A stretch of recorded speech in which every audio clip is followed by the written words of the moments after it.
It is a truth universally acknowledged that a single man in possession of a good fortune must be in want of a wife. We all know that's the famous opening line of Pride and Prejudice. But do you know what the last line is?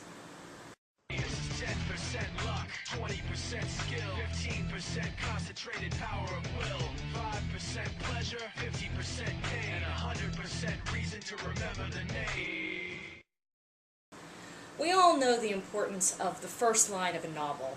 When you go into a bookstore and you pull something off the shelf because the title, the author, the cover, whatever, grabs your fancy, the first thing you do is flip to page 1, chapter 1, and read the first line. What you don't normally do is read the last line, because God forbid you know what happens in the book and it ruins it for you.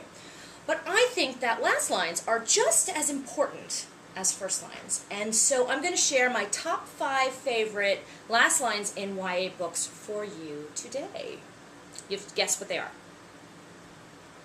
You probably won't know any of them. Anyway. This will probably be the easiest one if you're at all familiar with the book. Nerd girl moment.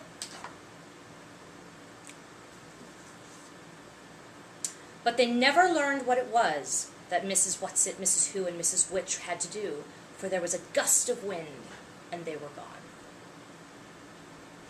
Wrinkle in Time, the most fantastic sci-fi fantasy book for kids ever.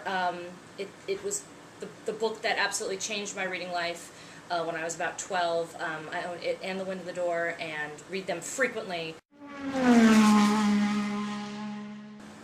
No way, he says, his voice low. Hardcore doesn't even begin to describe you. This is my friend Lindsay Leavitt's book, Sean Griswold's Head, which is a fantastic read, very different from her Princess for Hire books.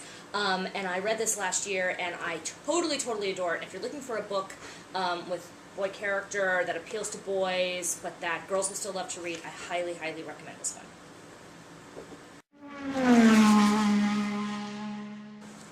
This one will also give itself away, but whatever, it's so awesome. But between now and then, there was life, and Bod walked into it with his eyes and his heart wide open. Of course, the Graveyard Book.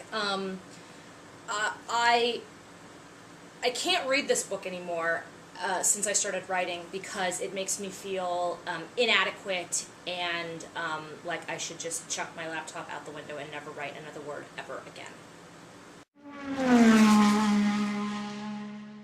The eyes and the faces all turned themselves toward me, and guiding myself by them, as by a magical thread, I stepped into the room.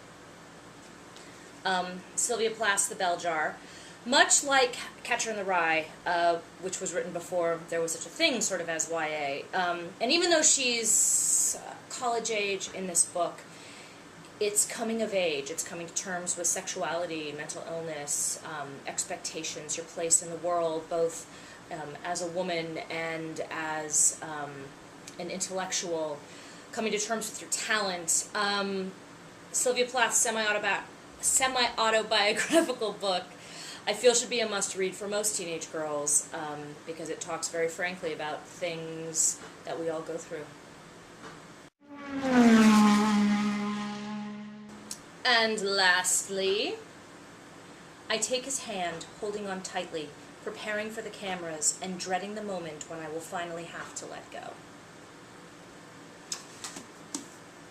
Of course, like, what do I need to say? I actually got a little verklempt just reading that.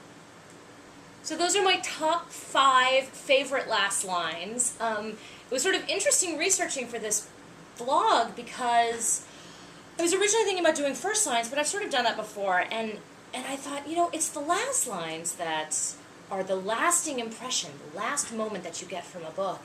And then when I started to think about it, there were very few that I could remember offhand.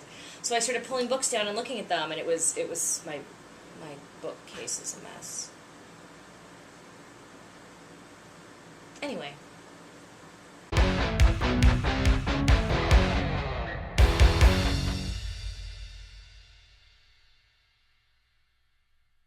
You didn't think I would leave without giving the last line of Pride and Prejudice, did you? With the Gardiners, they were always on the most intimate terms. Darcy as well as Elizabeth really loved them, and they were both ever sensible of the warmest gratitude towards the persons who, by bringing her into Derbyshire, had been the means of uniting them.